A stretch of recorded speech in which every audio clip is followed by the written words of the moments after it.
नमस्कार दोस्तों, चैनल में आपका स्वागत है। बगैर देरी के कहानी को शुरू करते हैं। चार घमंडी लड़के। एक गांव में साधु रहा करता था। जब भी वह नाचता था तभी बारिश होती थी। जब भी गांव में लोगों को बारिश की जरूरत होती तो वह उसके पास जाते और उससे अनुरोध करते कि वह नाचे, और जब भी वह नाचने लगता तो बारिश जरूर होती। कुछ दिन बाद चार लड़के शहर से गांव में घूमने आए। जब उन लड़कों को यह बात पता चली कि साधु के नाचने से बारिश होती है तो उन्हें यकीन नहीं हुआ। शहरी पढ़ाई का घमंड होने के कारण उन्होंने गांव वालों को चुनौती दे दी कि अगर हम भी नाचेंगे तो बारिश होगी, अगर हमारे नाचने से बारिश नहीं हुई तो साधु के नाचने से भी बारिश नहीं होगी। अगले दिन सुबह गांव वाले चारे लड़कों के साथ साधु के पास पहुंचे। गांव वालों ने सारी बात साधु को बताई और फिर उन लड़कों ने नाचना शुरू किया।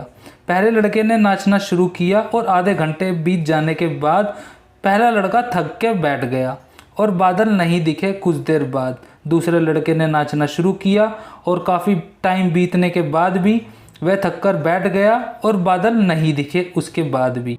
बाकी दोनों लड़कों ने भी ऐसा ही किया और वह भी थककर बैठ गए। अब उन चारों की नज़र साधु पर थी। साधु भी तैयार हो गया था नाचने के लिए, और जैसे ही वह नाचने लगा सब लोगों की नज़र आसमान की तरफ गई और बादल को देखने लगे कि बादल आए हैं या नहीं।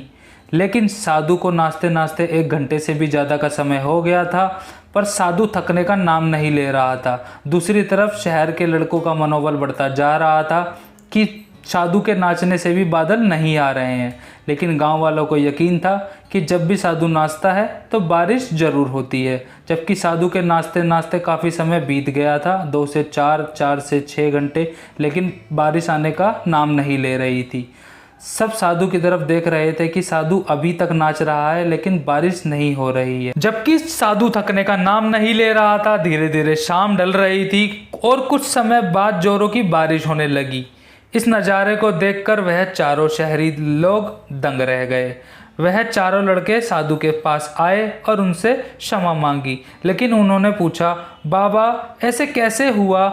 हम भी तो आपकी तरह ही नाचे थे, लेकिन हमारे नाचने से बारिश क्यों नहीं हुई और आपके नाचने से बारिश कैसे हुई? साधु ने बोला, बच्चों, जब मैं नाचता हूँ तो 2 बात का ध्यान रखता हूँ। मैं ऐसा सोचता हूँ कि जब मैं नाचूंगा तो बारिश को होना ही पड़ेगा, और दूसरी बात का मैं ध्यान रखता हूँ कि जब तक नाचूंगा जब तक बारिश नहीं हो जाती। साधु ने बताया, सफलता पाने वाले में यह गुण सबसे ज़्यादा महत्वपूर्ण होता है।